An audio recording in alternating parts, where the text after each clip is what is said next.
You're listening to the Guys Who Do Stuff podcast. Don't miss this stuff. Subscribe today. Well, welcome to the Guys Who Do Stuff podcast. Today on the show, we have Ty Ziglar. We're really excited. All right. Yeah. I need my own catchphrase. I don't have one. It's like, hi. That's all I got. You'll get it, Joe. You'll get there. So, pop. Well, tell me about poppin'. What's that? It's just a catchphrase that I came up with maybe about a year and a half ago. And I recorded a video. And at the end of the video, I said, keep it poppin'. And then the next video I did, I said the same thing. And then it just started catching on. And the rest is history. Yeah. I know you got your website. I was checking it out. TyZiglar.com. You seemingly got a lot of stuff going on. Mm-hmm. What are you passionate about? How do you love to spend your time? I'm very passionate about helping people and inspiring other people to face their fears, follow their dreams, live the life that they have been called to live and not the one that they have settled for. You know, and that just kind of goes back to my own personal story of, you know, people inspiring me. And so I just felt the need to pay it forward. So people can see stuff about you on social media and television soon, right? But we can't talk about that right now because it ain't happened yet, right? Not yet. But we're talking about doing some stuff, right? Let's talk about you a little more. Like what drives you? What drives me? Seeing people overcome. That drives me. Seeing people that had no belief in themselves.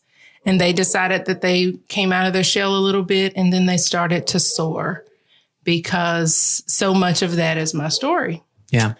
And it keeps me going. So what have you overcome? Yeah. Oh.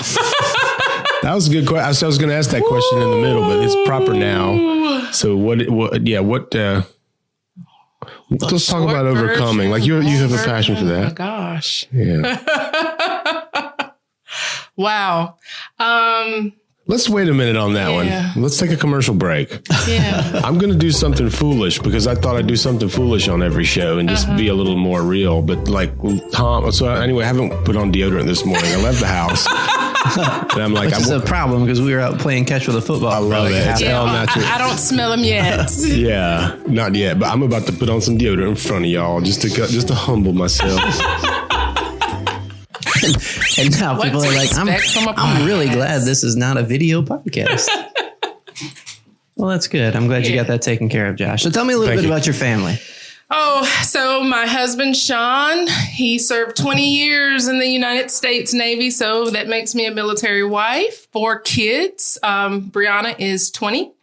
Malcolm, 13. Reagan is 11. And Matthew is 9. Yeah, that's the crew. That's the Ziglar crew. That's awesome. Mm-hmm. And so how long have you been? So I'm looking at your blog again, Fit, Fabulous, and Fly. You're all about empowering women. Mm-hmm. And there's a lot of stuff you've got going on. You've got Ty blog, Ty events, Ty Ziglar TV. What's the most exciting way you like to spend your time when it's Monday morning, you're waking up? What are you like? Oh, I can't wait to do this week. I can't wait to create something crazy this week. Yeah. Like I was doing these Ty Talks, and every morning I would wake up and I would come up with a crazy picture and put some words to it and post it on Facebook. Right. Yeah. And I love to create. I love to think outside the box, do things different. Nothing about me is normal. But just thinking outside of the box and thinking like, what can I do today to make somebody's day, to bring a smile to someone's face? You know, who can I go see today that perhaps they just need a hug? Let's rewind. Where are you from originally? Where were you born? Born and raised Martinsville, Virginia. Nice. Whoa, that's got some history. Yep. Me and my husband, we met in middle school, y'all. Yeah. Were you a NASCAR fan? No, Josh, no. This was the Martinsville Speedway there. Yeah, Martinsville Speedway, but nope. It's a fast, dangerous track. I know. What was it like growing up there? Country, you know, so I wasn't exposed to as much as, you know, many people in the city. But, you know, mom and dad did not grow up in, you know, the best of situation. Both of my parents were in the home. But, they really didn't show love to each other a lot. They wound up getting a divorce maybe, when I was about 21. Kind of grew up with abuse, waking up seeing my mom with black eyes and,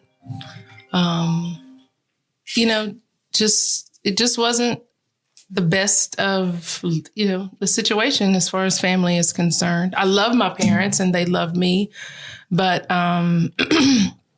there were a lot of trials and tribulations and just seeing my parents struggle and never not really figuring out how to be a husband and wife, I guess. And so that kind of took a toll on me. Were you the oldest or the youngest or the middle? I was the oldest. I have a sister and she is 12 years younger than me. And so by the time she was starting kindergarten, I was starting college. Yeah. So she's in, you're out. Yeah. So how did you end up here?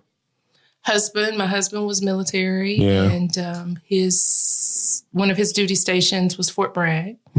And so we moved here for that and lived in Fuquay. And then his last duty station was actually back in Virginia Beach. But because he was getting ready to retire, me and the kids stayed here. He would leave out on Sundays and come back on Friday nights for 3 years. He did that. He did that for 3 years. He would leave Sunday and come back on Friday? Yes. So you saw him Saturday? Saturday. Wow. And then Saturday was full of maybe, sports, something to do and trying to catch up. And it's a lot to fit into one day of what you miss in a week. Yeah. And I think back on that now and I'm like, man, how did we make it? How did we get through that? But we did it for 3 years because we didn't want to move back to Virginia Beach. And we said we would try it. And we overcame. We did it. We made it. It was hard, very hard. But we did it. Yeah. So you keep using the word empowering and it's all over your blog. If you could try to sum up, because now it seems like you've been through some stuff, just talking just briefly. And I can't imagine what the level of stuff you went through just based on what you were just briefly sharing with us. But now you're this positive, uplifting kind of person, like just meeting you, I know that already. If there's a secret sauce or if there's something that's really worked for you, what's that one thing that you just wish you could just help people understand when it comes to overcoming a tough situation or weathering a storm? Or you have to go through to get to. Yeah. And there is blessing on the other side of endurance. It is tough. It is hard. But in everything, when I look back now, there was a lesson in it. Yeah. There's something, even my most difficult things that I've overcome. There is something that I can look back now and say, it was good that I went through that. Yeah. My husband and I, for instance, we went through a terrible time. It was probably about 3 years ago now. And I wound up moving out and we were on the verge of divorce. And I hated him and he probably hated me, and we were just at each other's throat, just could not figure it out, could not get it together. And we both had gotten lawyers and we were ready to go to court, and I was looking at being a single mom of, 3 kids. My stepdaughter was going to have to remain with him. And just to see that God sent people to my life to encourage me and to get me through that difficult season. And it was tough because I had to change. I had to do a lot of things different. And I didn't have those role models early growing up to really show me what being a wife really looked like. Right. And that type of thing. And so even as hard as that season was in my life, I learned so much from it because now I learned how to communicate better to him, how to get him to receive what I'm saying instead of just being, the strong person and it's only my way, how to let go and pick my battles, and how to let him be the man and let me and for me to take a step back. And so had we not went through that, we would still be struggling. And I believe that a lot of the blessings that are coming to us now would not have come because we needed to get that part of our life together. I think there's probably a lot of examples of people that have made it that far to being on the brink of what you were describing. Is like, we had lawyered up. I had moved out. It was everything about the relationship from the outside looked like it was over.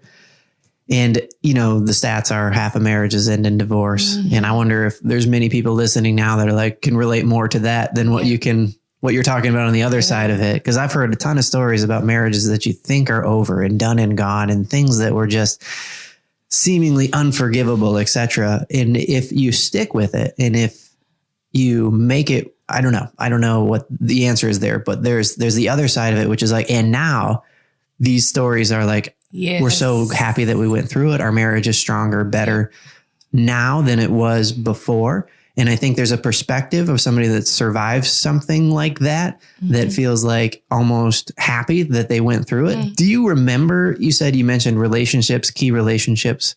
What was that catalyst moment where you guys were done? I mean, you'd moved out, you got lawyers, and then something happened and it's like, well, maybe this could work. Like, what was that first thing, that glimmer of hope that changed your mind from thinking like, that's it, it's over, to, well, we got some work to do? Because the Lord sent me, during that time, he sent me a woman that I now call my spiritual mom. And she shared her story with me. And that's why I believe it's so important that we not hide behind our story and pretend like everything in our life is so perfect. Because it was her sharing her story with me that said, you know what? If she can go through worse and overcome, and I can actually see what her life is like now, then I can go through it and I can learn something from her. And maybe, just maybe, on the other side of this, I will experience what she's experiencing right now. Yeah.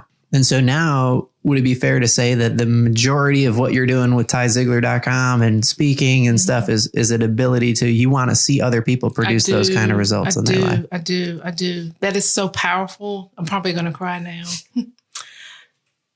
Because I think even in the Christian world, we go to church, but we hide because we're shameful about saying that something is wrong. And we go and we pretend like everything is perfect. And then it makes someone think like, what's wrong with me? Right.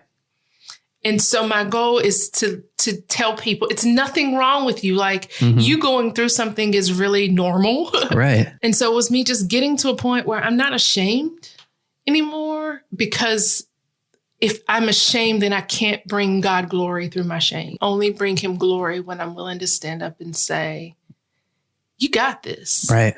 And you know how I know you got this? Because God did it for me, and he's no respecter of person. Right. He can do it for you. I think Josh and I love talking about like stories. Josh started out as an actor, and there's a premise that's true in like every Hollywood movie that is the main character meets the guide, and the guide is the person that's been there, done that, and helps the main character or the protagonist be like, oh, maybe I can get out of this situation because this person can help me, and they've been there and they've done that. So it's Yoda in Star Wars. It's Doc in Back to the Future.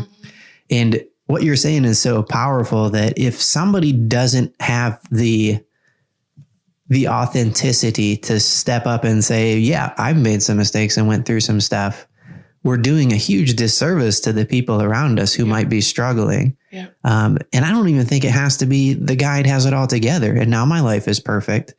I think it can be just as powerful in somebody's life to be like, I'm going through that too. Want to go through it together? And because she is, she's 80 years old now. And so how could I not pay that forward of all the people that she's helped to recognize that at some point she can't do it? What a powerful reminder of how important it is to share your story. Yeah. And I think that, in a social media world and just in our culture, sometimes we think that we're so afraid of what people are going to think about us. If we let our guard down. People that we don't even know. Like I might lose followers that I don't know. And so I had to get to that point that either I'm going to do this and trust that those that I'm called to serve will follow. The minute I stepped into it, people may not respond. They may not even like a post that I put up on Facebook, but they send me private messages and they ask me, or they'll say, I'm going through this, you know, can you give me advice, or can I call you and share this with you? Will you pray for me about that? And that's what's powerful. That's what's powerful.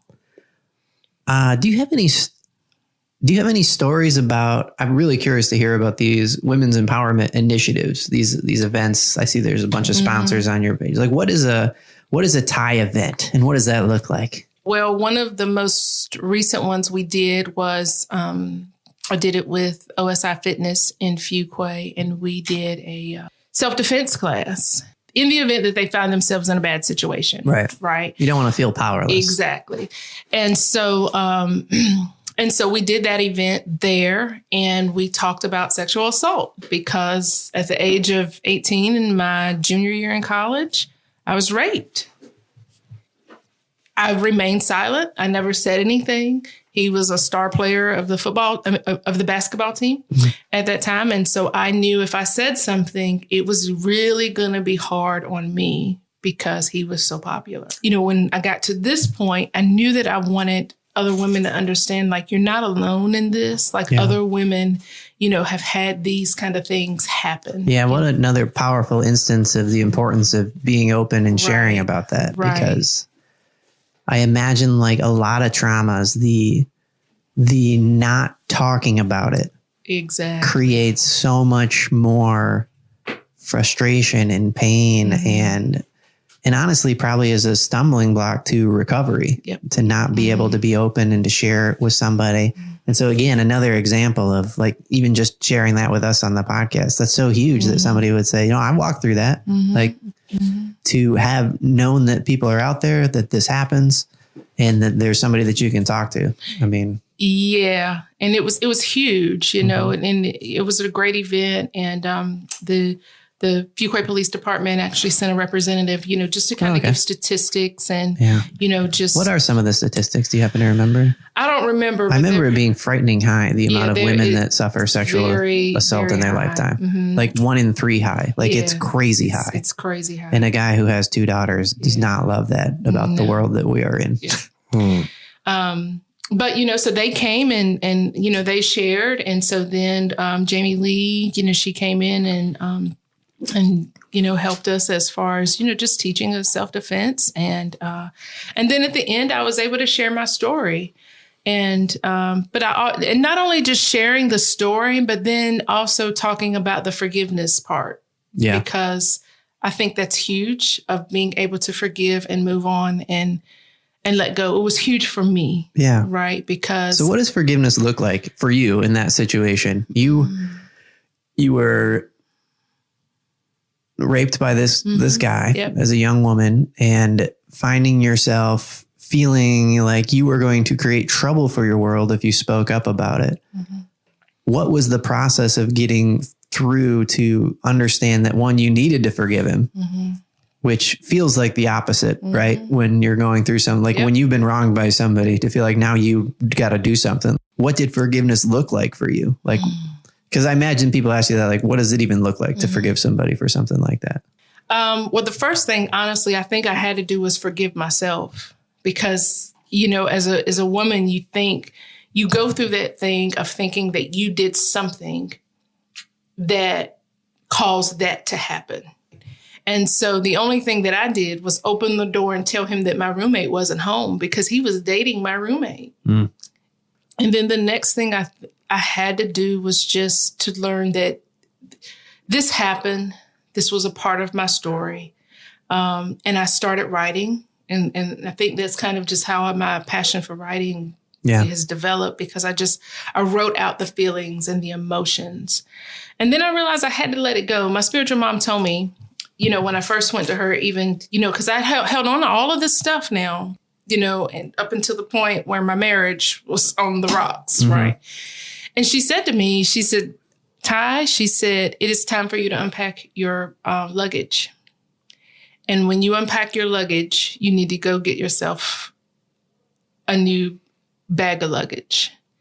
And so I had to unpack all of the feelings and the emotions that, I had buried deep, the things that I had never really kind of dealt with. And then I just had to let it go. And, I don't, if I saw him today, I'm not going to, just be angry at him and remind him of what he did or anything like that. It's part of my story. And the only thing that I can do for me is take my power back by speaking up and letting other women know that you may have to live through it, but you don't have to live in it. Right. And you don't have to stay there. That's such a powerful, like forgiveness versus injustice. I think the way a lot of people like to tackle a problem where injustice happens is like seek justice, which is great. And that's like, it should be sought from a legal standpoint. But oftentimes, even if justice is met, it doesn't deal with the emotional side. Right. But I still feel the exact same. And forgiveness is more about like an emotional, like canceling of the debt. Like I'm now going to no longer hold this as something that I'm holding out for the right version of justice or something that I haven't quite clearly defined yet. I looked it up, by the way. It was 1 in 5, not 1 in 3 women sexually abused. It's crazy. That's just in college, the stat says. Yeah. And I think that, even sometimes, we don't deal with that thing, right? And we hold on to it and we haven't forgiven, that person because it happens to men too, right? And then we take that into our marriage. And then we don't understand why we react, in anger or, why we really can't be intimate, whatever that the case is, but we got to deal with the root. Yeah, I think I've heard that a lot before that. I think it was such a good metaphor. Like your mentor, what was her name? Miss Green. Miss Green. She says, you got to unpack your bags. And we all know emotional baggage. We've been carrying stuff with us for a while. Oh, yes. But I don't often hear, and I really want you to unpack for us what you think she meant when she said, now you got to get a new bag. So what does that phase look like? So for that phase for me, obviously she's not saying get some more emotional baggage. That phase for me was, she was very intricate in my life in saying you have so much to offer people and you have so much that you can pour into women. But in order for you to do that, you first got to get healed here. In order to walk into the season. So for me, the more and more, because mine, so I live in Fuquay and she lives in Greensboro. And so twice a month, I drove an hour and a half to just sit with her and just pour it all out. Right. But it was learning to get that healing that I could then feel comfortable and confident, because what I do is not easy all the time. Right? Sure. That I could speak to other people, whether it's about marriage, whether it's about step parenting, whether, it's about being a military spice. I mean, spice. Spice. That's the little known Spice team member that You've everybody got forgets cumin about. up in here, everybody. Paprika. Military spice. Yeah. So, it was gaining that confidence that I needed to be able to know that everyone was not going to like what I was saying. They may not agree with me speaking out and being so vulnerable, and I had to be okay with that. Sure. But being able to go from living in it and living in, the hurt and the pain and the emotional baggage to now overcoming it and being able to empower other people that they too, could overcome. So, yeah. And that's something that only people with an experience are the ones that can provide that help and guidance for people. Right. And I wonder if another component of of your story and that metaphor of now that you've unpacked all this. And so if you continue the metaphor, unpack is all the stuff that you've been through, the things that you wish you didn't, but like you were saying earlier, they've informed who you are. They're now part of your story. How do you take that stuff and then understand that there's something that you should probably be doing with this information. There's an addiction recovery kind of statement that says God doesn't waste a hurt. Like, and even if you're not somebody that believes in God, you've seen tons of examples of people that have leveraged difficult experiences to benefit people, to help them out, realize like, you don't have to go through this as well. Or as you're going through this, that there's hope on the other side. But it sounds like that's what you get to do with these Ty Ziglar events. Oh, that's pretty cool. Yeah.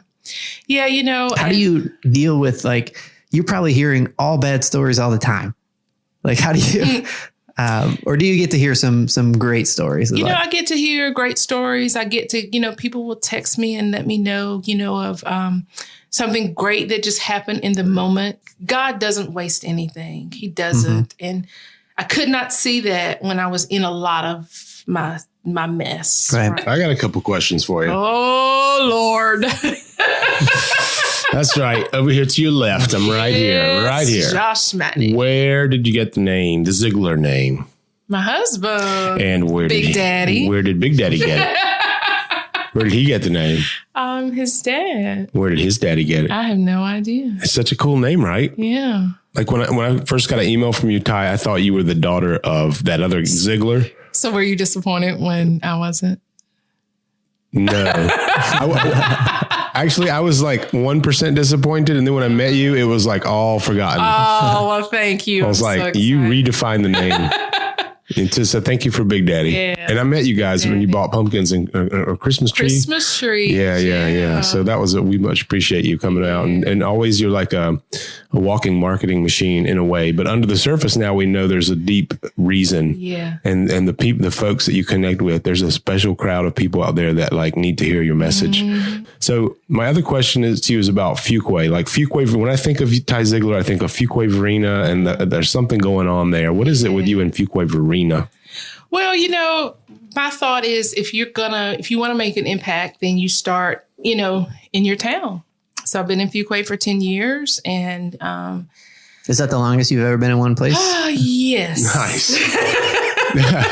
Yeah. That's a long stint for somebody with a military background. I've been in accounting before and did not like it. And I wasn't really good at it. And I had to face that. Right. And, you didn't want to push pencils all day? And people laugh every time. They're like, really? Like, that's what you were doing? But I knew that I wanted to make an impact, right? And so I decided that what better way to do that than get involved in the local community. So I started getting involved and knew that God was really calling me to make a shift and, you know, going from accounting to kind of whatever. So you had a job doing accounting or freelance gigs or whatever, and then you just felt like this shift, like I want to make an impact, and it's happening, it's birthing, it's coming to life. What am I going to do? I'm going to walk the streets of Fuquay, I'm going to get to know people where I'm at. And I did it. Right. And you did it. Quickly. And you did it quickly. Yeah. And so, I walked off my job. I left my job in September of 2018. And what did that look like for you? There's 1,000 ways that people say to do it. Get on the bus, guys. Don't need to be coy, Roy. That's the problem with a lot of business books is one will directly contradict the last one. Like one book will say like, you just got to get out of there and burn the ships. Just make a new plan, Stan. And then the next one's like, no, you should, do a side hustle and replace your income and be smart. And don't quit your day job. Save 12 months. I wish. How did it work for you? How did it work for me? So in January of 2018, I had written my letter of resignation, and I posted it on my mirror because I knew God was saying, this is going to be the year that you have to step away. Posting on mirrors. It is genius. I did it on my mirror. And so I dated it for June 30th of 2018. And then... Were you nervous your boss was going to come over for dinner one night? It's like, I'm sorry, you can't use the restroom. You got to give me a minute. Hold on. Yeah, right. It's hilarious. And so I started praying and I said, okay, God, if this is what you've called me to do, because I was already doing my TAT Talks and, gaining, some momentum from that. But I was like, Lord, if this is what you've called me to do, then make it clear, and open this next door by June 30th. Okay. And he didn't do that. He's like, I don't work for you. Yeah, right. And so fear rose up because why? I can't leave this job. I don't know how this income is going to be replaced. And so I did not obey. Didn't listen. And then the next thing that happened was my hours were cut. And I said, okay, God, so if I don't listen, you're going to make it really hard for me to stay. Yeah. And so I went ahead then and gave my resignation for September 27th. And, you know, of course, I talked to my husband and, you know, he was behind me. And so I put in my resignation and I walked out the door that day and I was scared. When you say he was behind you, was he physically were you making the decision or was he supportive of the decision? He was very supportive. Yeah. And so I walked away. Did you have a box in your hand, a brown box with some pencils and pens and papers? It never works that way. No, it doesn't work that way? It's not that sexy? I remember when I left my last job. I was there for almost 9 years. Yeah. And it was the moment of walking out for the last time. It was like crazy surreal. It's like, this is not how it works in the movies. I manufactured a moment with a buddy that was there. And like I had him take a picture of me walking out with my hand up, like Breakfast Club. I mean, that's not what happened. It was fun to pretend like that's kind of what would happen. Oh, dude, great story though. Yeah. And so, you know, I walked away. And so what was your story like the next month? Was it like, yes, this is awesome? No, or like, no, I'm walking on sunshine. No. Yeah, people say that too. Fine. And I had a similar experience. Like the first couple of months was not like, everybody's asking you like, how's it going? And you want to like not bum them out. Like, how's it going? It was the day that I left, a week or so later, I got a call from the guy that rents a house from us that the hot water heater went out. Mm-hmm. You're like, of course it did. Yeah. And then the roof started to leak. And then my mouth started to swell and I had to needed a tooth removed and I could not walk for about a week. And then I developed an allergic reaction to something that I had to go through 2 rounds of prednisone and be in the bed for about 2 days. So that was your next month. Yeah. All that happened in 30 days. I said, my God. Wow, man. You must know you were onto something because there's all that resistance. No, right? I didn't want to believe that because at that moment I was like, what did I do? And maybe I need to just go back. So what was the first thing that fell over that was like, okay, this might work? Like what was Wow. Well, the Lord had put it on my heart to have these shirts made to just give out to people that were going through difficult seasons. And so I had these Daughter of the King shirts designed and asked people to support that I could carry them around in my trunk. I have them in my trunk now. And so now when I see women, if they share their story, then I'll give them a shirt. But obviously it's not about the shirts. It's about getting to hear the stories. Exactly. And the story of the shirt is, this is your identity. It's the encouragement. It's the empowerment that comes with it. I mean, you're not starting a t-shirt business. No. No. And, you know, and the thing for me, which I guess may be different from other people is when I left, he started me in service, you know, to serve other people. Right. Okay. And so then he gave me this idea, you know, in Fuquay to create a Keep It Poppin' Community Service Award. Keep it poppin'. Keep it poppin'. Just to bring notice to ordinary women doing extraordinary things. Yeah. Right. And so you can go online, you can submit. So you recommend somebody that you know? Do people submit themselves? No, you can't submit yourself. I'm the bomb. Give me that award. I'm here to self-nominate. Went to 3 different friends, you know, that I know from 3 different places, asked them to be judges, and they agreed. Yeah. And so then the next challenge that I had was... It's a really good idea, by the way. Thank you. Because what you're talking about and what you shared in your story is like, if somebody would just share a bright spot, the difference that it could make in somebody's life. So you've come up with a way to identify those so that you can let people know, hey, here's another story. Right. I mean, it's a really good idea.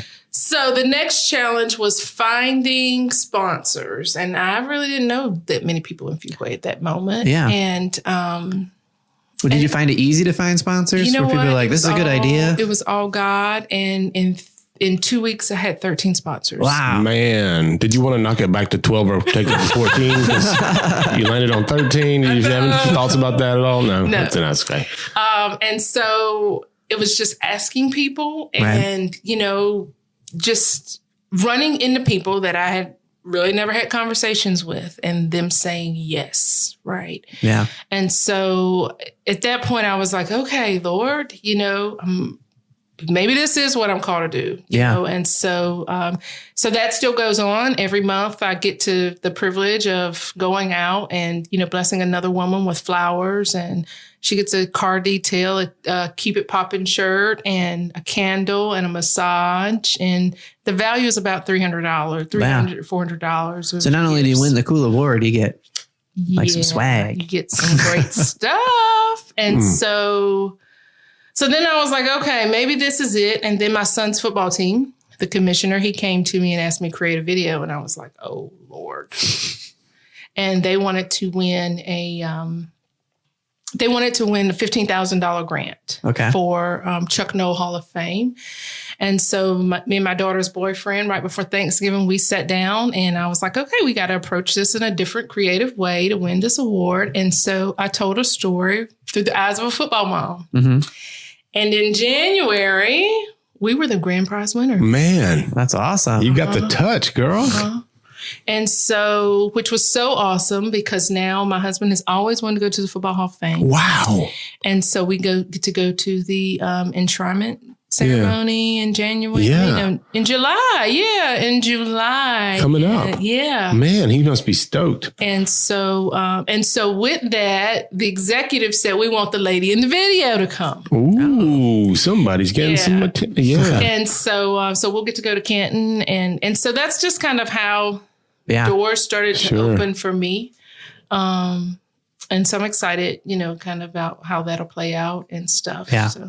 I wonder if both of you guys, if you're like me in the sense of like as a business owner, an entrepreneur, or somebody that's starting something and doing something, I can handle a lot of no's if I get a one little yes every once in a while. Like we can store up that yes like a camel. But when you go like a couple weeks and everything's a no, like how do you guys kind of get your mindset right to make it through those kind of seasons? Because I think a lot of people don't know. And I love that you're being so honest about what it was like. I think people are like, and then I started my own thing and it was awesome. And my whole life has been up and to the right ever since. Yeah. But the life of a freelancer or an entrepreneur is a couple of things that I think people have misconceptions about. One is not up and to the right. Like it's seasonal, like everything in life. In fact, you probably feel the seasons a lot more than a salaried position if you happen to be in the lucky position to have a salary job that you love, because you get that whether you do a good job or a bad job. But as a business owner or an entrepreneur, like you don't get paid if you do a bad job. You don't get new business.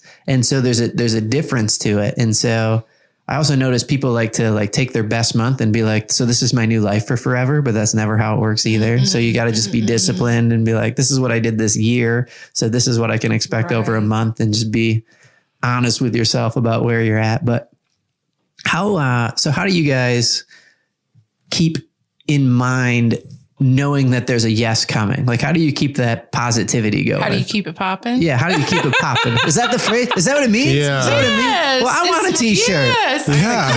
I gotta keep this popping. You need a Daughter of the King t-shirt. Yeah. That'll work. Keep it popping. I'll send you one. Keep it popping, Joe. So is that kind of the origin of that? Like you gotta keep doing it. You gotta keep going. One of the things that I have found, that I don't know about you, Josh, is that,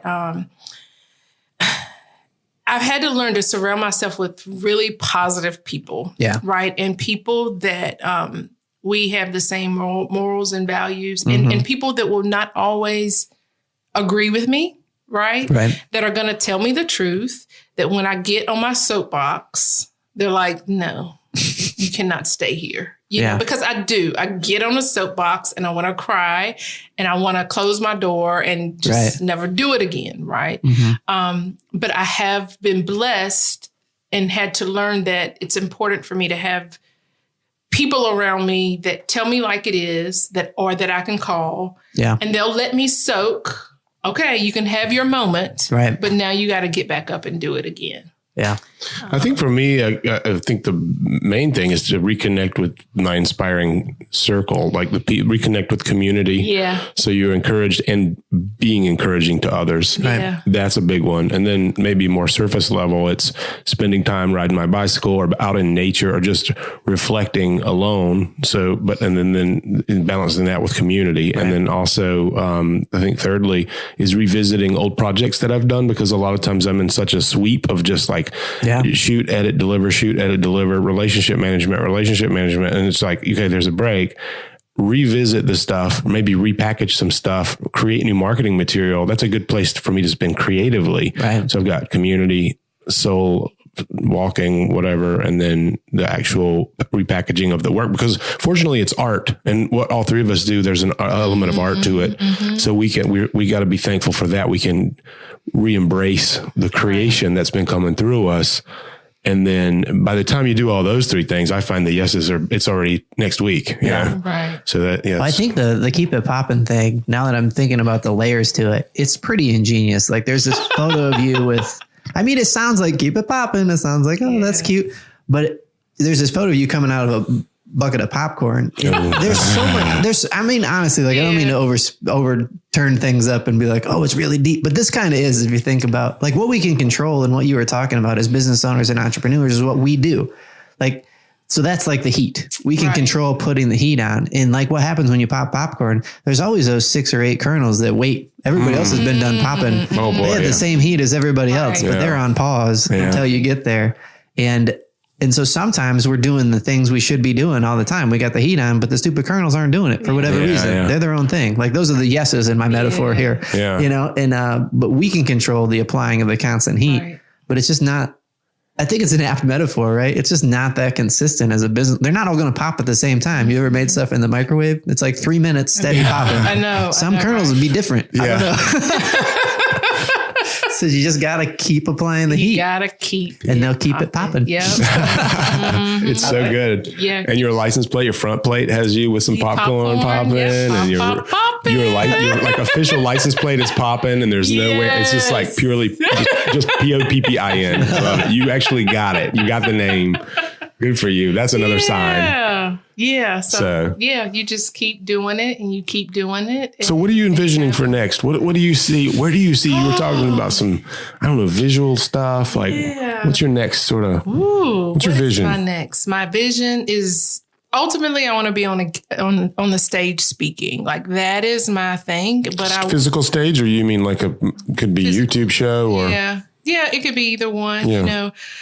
I really want to do a talk show. I've heard you talk about it. Who's that? Jada I can see that. Yeah. You would be good at that. I want to do a talk show. You'd be good on camera. Like the Ty show. And you can create a thing called Ty Iced Tea. Just Ty Tea. Ty Tea. Yeah. That's connect with the tea grower and you're good. So I want to, I'm kind of exploring that, just kind of seeing what that would look like. The next platform, the next stage. Next stage. Yeah. Hopefully by the end of this year, I'll have a book out that will. Are you writing it? Spill the beans. I mean, you currently writing it? Yeah. Oh, girl, go for it. Writing it. And guess who's going to take that picture for me? This guy over here. Yeah, the guy over here. Whoa. We might nail it today because your shot today is going to be out in the front yard because the light is so nice. Okay. Yeah. What's your goal? It's about the thunderstorm. What's your goal for a timeline of releasing the book? Hopefully by September. I'm in a mastermind group right now. Okay. And they kind of help me mastermind, thoughts and stuff. And, what this is going to look like. But, I'm at a point where I'm ready to spill the beans and share my whole story. Yeah. Talk about good, bad, and ugly. You thought of a title yet? I have. You want to talk about it? Keep it popping? No. Does it have the word popping in it? Doesn't have the word popping in it. We can only guess. Yeah. Leave us hanging. All right. Yeah. I got an vision for the picture and yeah. Nice. Yeah. This is when you're on a roller coaster with your hands in the air? Oh, Josh. Man. I always want to go to Carowinds. Well, it has been really fun talking with you about this stuff. I really enjoyed it. I think I would love to just give you a couple minutes to talk to our listeners about like how they can get connected. Okay. Like, especially if you're thinking, man, I need to do an event, or you're somebody that hosts an event. Maybe you're a networking group, maybe you're a church, maybe you're a organization that wants to do something around the ideas of empowering women. How would somebody reach out to you to do that? Well, you can reach out to me at Ty Ziglar, TyZiglar.com. I always have to spell that, because I want to put the E. Yeah, people do the E. But you can reach out to me that way. You can check out my Around Town with Ty, which is really focused on community and not only keeping it popping, but we're trying to keep it local and support small business owners. I like that. Okay, so we keeping it local, keeping it popping. And if you need, I got my first keynote in September, so I'm excited about that. That's awesome. But, if you want someone that can share either, sharing stories to encourage and empowering women, whether it's in, relationships, finding and discovering your purpose, your identity, I would love to chat. That's awesome. And let's talk about a little bit about the next Women Who Pop Awards. Women Who Pop, nonstop popping. So it looks like you have until the beginning of next year to be thinking about who you should submit as somebody that you'd like to see win this year's award. Well, the Women Who Pop is every month. Oh, really? Yep. So if you go on to Around Town with Ty, you'll see the Women Who Pop. I'm switching a couple of things up with that. But so every month, there is a woman that is, not people can nominate. You can nominate anytime, but we select one woman each month. And so June's winner will be announced very soon. You can find that January through May's winner on the Around Town with Ty. And who do you like to focus on? Is it people who are doing philanthropy, people that are doing volunteerism, business owners? Is it just all of the above? Yep, all of the above. Service. I am not the one to make the selection. Yes, you said you had judges. I have 3 judges that do that because I don't want people thinking, she's just getting money and giving gifts to her friends.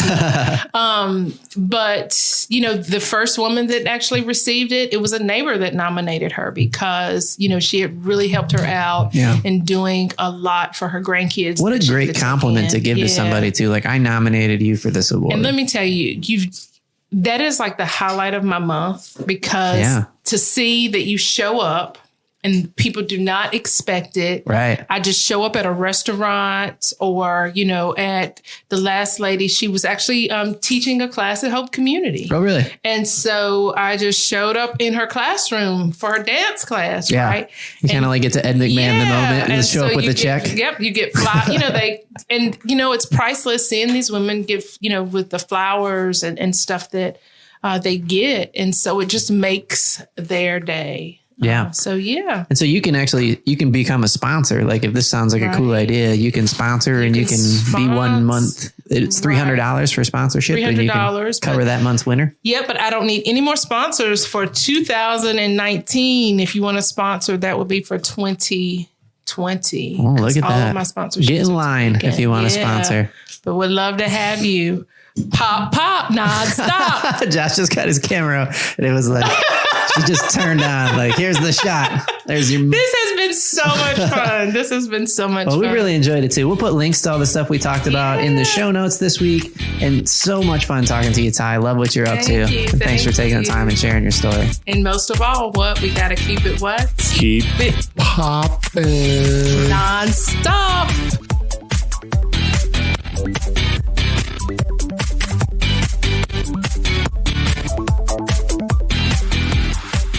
Do this stuff.